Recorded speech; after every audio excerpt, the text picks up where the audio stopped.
Un gusto de saludarles una vez más.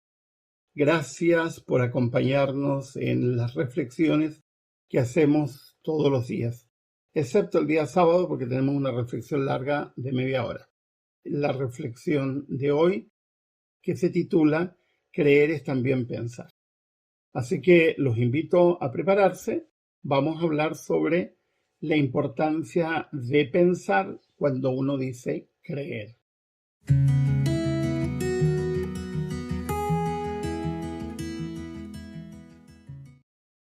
No deja de sorprenderme la cantidad de cristianos que creen que creer anula la capacidad de pensar y se niegan a pensar y se dan a sí mismos un aura de sapiencia, de conocimiento, porque son capaces de repetir versículos de memoria.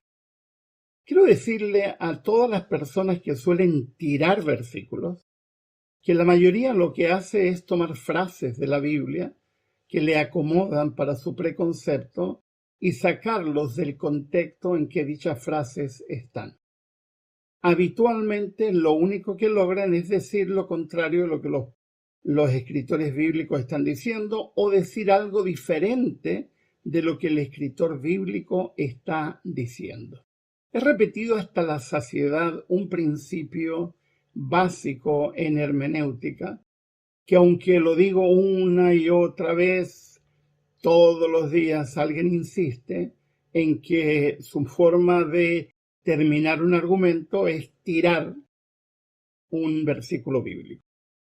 Y creen que el escrito está, frase que surgió en el anglicanismo hace muchos siglos, en un contexto absolutamente falso, creyendo de que cualquier cosa se puede probar con la Biblia, lo cual también es falso. Creen que tirar un versículo bíblico los hace más inteligentes, cuando en realidad es todo lo contrario. Cuando tú vas a citar un texto de la Biblia, primero hay que conocer quién es el autor que escribió. Segundo, hay que conocer a quién le escribió. Tercero, hay que conocer las circunstancias que motivaron a ese autor a escribir.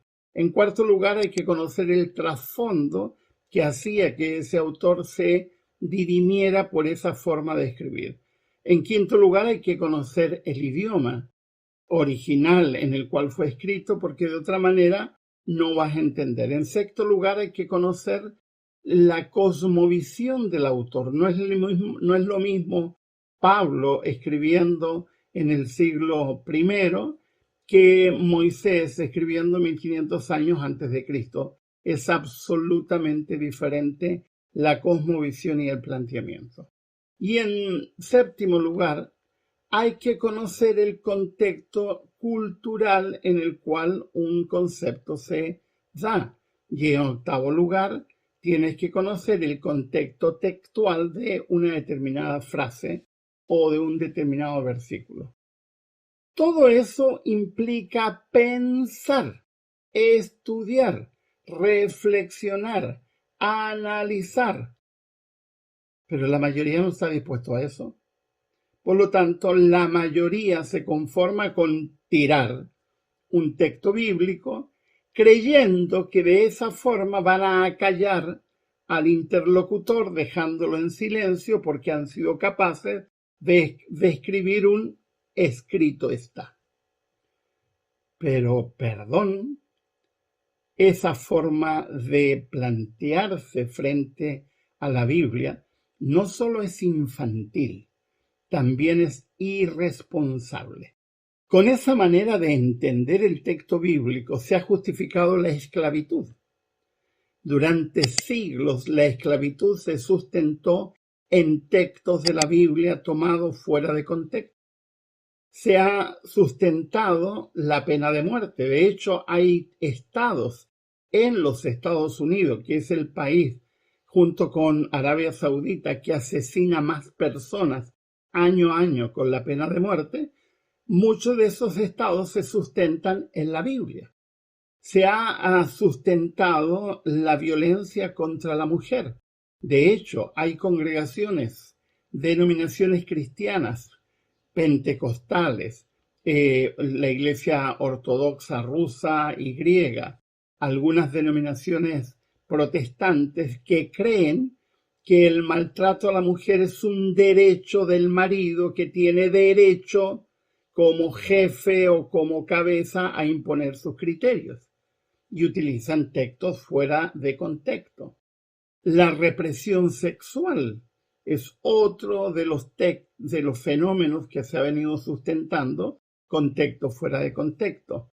La persecución a la comunidad LGTBIQ+, se ha sustentado sobre el mal uso de la Biblia y sobre textos mal entendidos y fuera de foco.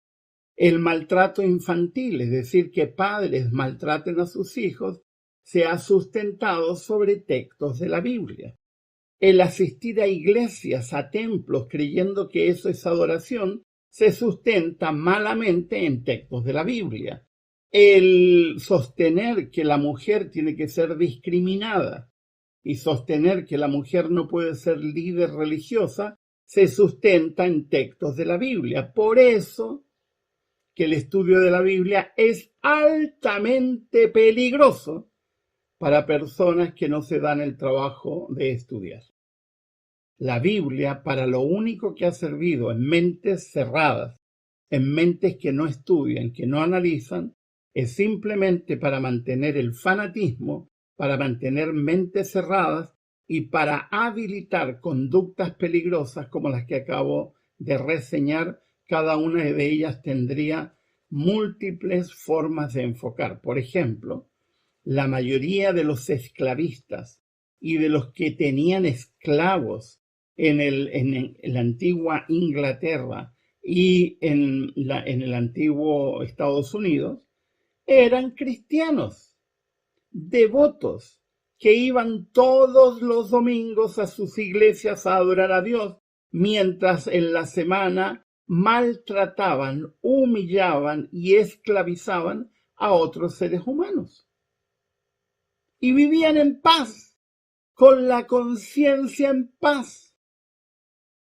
Cuando estuve en Rusia, la traductora, que es una amiga, que me llevó a visitar algunas iglesias ortodoxas para observar los íconos, que son interesantes desde el punto de vista artístico. Y en un lugar me mostró una colección de varas. Y yo le digo, ¿y esas varas para qué son?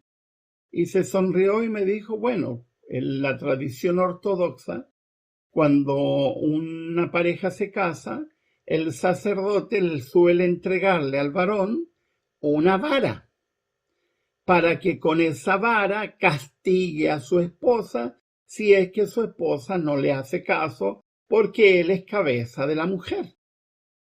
Yo pensé que me estaba bromeando, le dije, pero eso es de siglos pasados. No, me dice, todavía se sigue practicando, especialmente en pueblos o en lugares lejanos donde no hay demasiada educación. ¡Qué horrible! Y el sustento es bíblico. Así que, querido y querida, el citar textos de la Biblia no te hace conocedor de la Biblia. La mayoría simplemente es ignorante de la Biblia. Yo no soy experto en la Biblia, soy teólogo. Aparte de terapeuta, tengo una especialidad en teología. Pero yo estudio algunos libros de la Biblia. Soy experto en Cantar de los Cantares. Vengo años escribiendo sobre Cantar de los Cantares y aún no me atrevo a publicar el libro. Soy experto en el libro de Juan. Vengo años estudiando el libro de Juan y aún no publico nada sobre el libro de Juan, aunque hice una versión para 1000 personas que hicimos en México, pero ese texto tiene que ser arreglado y cambiado muchísimas cosas.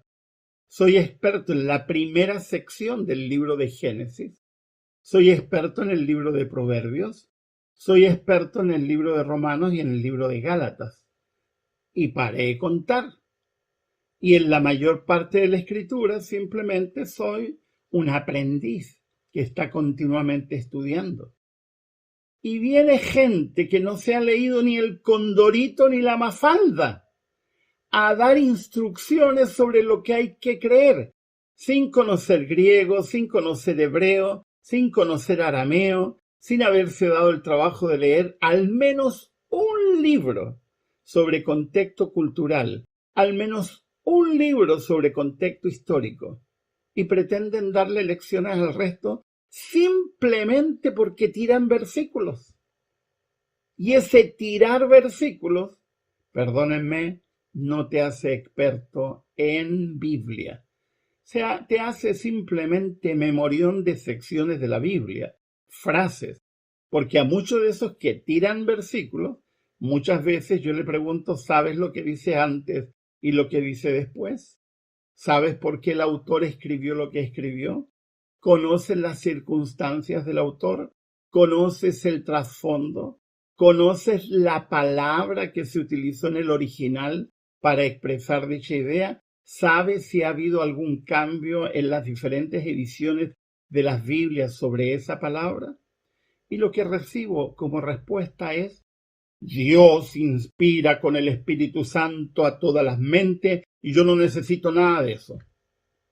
Esa es la vanidad, el orgullo y la arrogancia de los ignorantes. Y de ignorantes estamos llenos, lamentablemente. Sobre algunos temas yo no me atrevo a opinar. Y no me atrevo a opinar porque no soy experto. Yo nunca, si ustedes me han escuchado alguna vez, yo nunca me pronuncio sobre Apocalipsis, no, aunque he dado clases sobre Apocalipsis. Nunca me pronuncio sobre Daniel, aunque he dado clases universitarias sobre Daniel. Nunca me pronuncio sobre un montón de otros libros de la Biblia. ¿Por qué? Porque no soy experto. Querido, querida, creer es también pensar. Y el título de la reflexión de hoy no es mío, es de este gran autor llamado John Stott, teólogo y escritor y pensador inglés, que creó este pequeñito libro, Creer es también pensar, porque seguramente estaba hasta acá, así como estoy yo muchas veces, con gente que se llama cristiano y que lo único que tiene es fanatismo e ignorancia. Son 4 pequeños capítulos. Son parte de conferencias que él dio y luego las compiló y las puso en un libro. El primer capítulo, la fe y la razón no se oponen, definitivamente. ¿Por qué usar nuestra mente? Parece ser una pregunta pueril, pero es necesario usar la mente, algo que los tiradores de versículos generalmente no hacen. La mente en la vida cristiana. Si ustedes analizan la Biblia, el apóstol Pablo en 4 ocasiones dice que la conversión implica cambio de mente y con todo tu ser finalmente. Él tiene frases reveladoras. Por ejemplo, en la página número 9, muchos tienen celo sin conocimiento, entusiasmo sin instrucción. Y cita al doctor Juan Mackay, presidente del seminario de Princeton, que dice: la entrega sin reflexión es fanatismo en acción, pero la reflexión sin entrega es la parálisis de toda acción. Es decir, mente y acción, teoría y práctica van juntas. ¿Pero qué es primero? No la acción, no la práctica, sino el pensar. El refugio de la ignorancia. Él cita al comentarista canadiense Mordecai Richler, que dice: lo que me asusta de esta generación es la medida en que se refugia en la ignorancia. Si el no saber nada sigue mucho más, no faltará que alguien descubra la rueda. Como muchos que llegan con esos tiradores de versículos que creen que la teología o el análisis bíblico ha comenzado con ellos.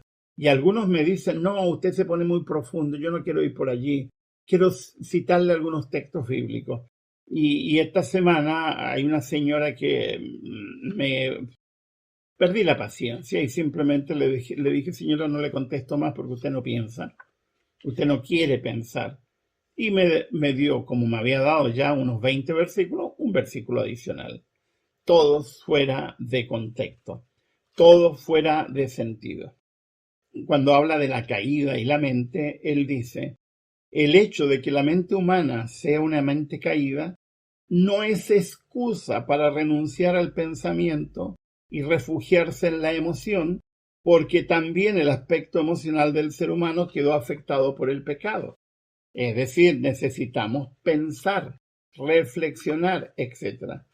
Un pequeño gran libro del gran escritor John Stott. Se los recomiendo. Creer es también pensar. Que tengan un muy buen día. Les ha hablado Miguel Ángel Núñez.